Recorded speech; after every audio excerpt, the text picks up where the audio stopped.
Donc je m'appelle Lucille, je suis guide du Fort d'Orsner de Giromagny et je suis trésorière de l'association qui gère ce site. Le nom de l'association ? C'est l'association du Fort d'Orsner à Giromagny. C'est un fort serré de rivière qui a été construit en 1875 jusqu'en 1879, armé en 1880. C'était l'un des plus puissants forts de la place de Belfort, puisqu'il avait quasiment une cinquantaine de canons. Et combien d'hommes ? 650 hommes environ, sur un tout petit site de 2,5 hectares. Et il était ravitaillé par le petit train aussi qui faisait le tour des forts ? Ah non, il était autonome celui-ci. Il n'était pas ravitaillé par le petit train.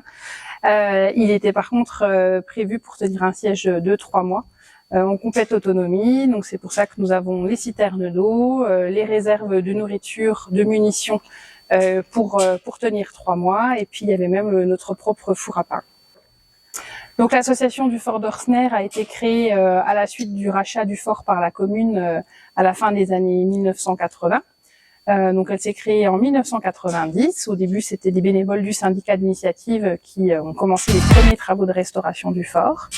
Et puis donc ensuite est née l'association avec pour mission la préservation du bâtiment, la rénovation et la mise en valeur à travers les visites notamment, mais pas exclusivement. Il y a également d'autres façons de découvrir le fort par des jeux ou par des activités ludiques et également par des concerts ou des événements un petit peu autour de la musique parce que les connaisseurs disent qu'il y a une acoustique spécifique au fort.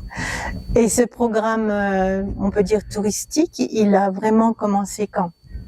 Ah oui, il a commencé dès le début. Les visites guidées ont commencé très rapidement pour commencer un petit peu à faire rentrer des sous dans les caisses de l'association qui avait besoin d'argent aussi pour pouvoir engager les travaux de restauration. Mais au fur et à mesure des années et puis des choses qui ont fonctionné, moins bien fonctionné, le programme s'est étoffé. Par exemple, les visiteurs font des visites sur circuit libre depuis 25 ans maintenant. C'est-à-dire qu'ils visitent en autonomie le fort. On a sécurisé toute une partie du circuit qui permet aux visiteurs de pas être tout le temps avec un guide. Donc ce qui donne aussi une souplesse dans la visite et une autre façon de visiter que les forts qui ont des visites guidées. Ceci dit, on fait toujours des visites guidées à la fois en journée pour les groupes qui le demandent et puis également de nuit à la lampe à pétrole.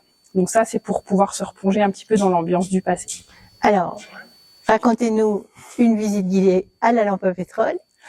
Alors la visite guidée à la lampe à pétrole, elle commence un petit peu par les consignes de sécurité sur la visite. Elle dure 2 heures. On commence par la cour centrale et puis ensuite on monte assez rapidement au sommet du fort où on a la vue panoramique.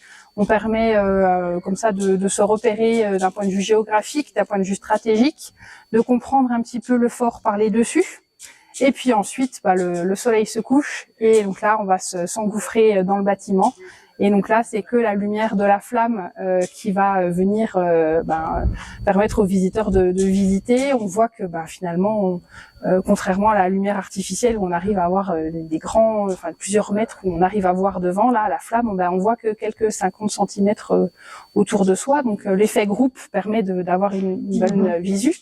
Mais ça nous replonge dans l'ambiance du passé où on se dit que les soldats, quand ils étaient à se balader tout seuls dans un couloir, c'était pas tout à fait rassurant.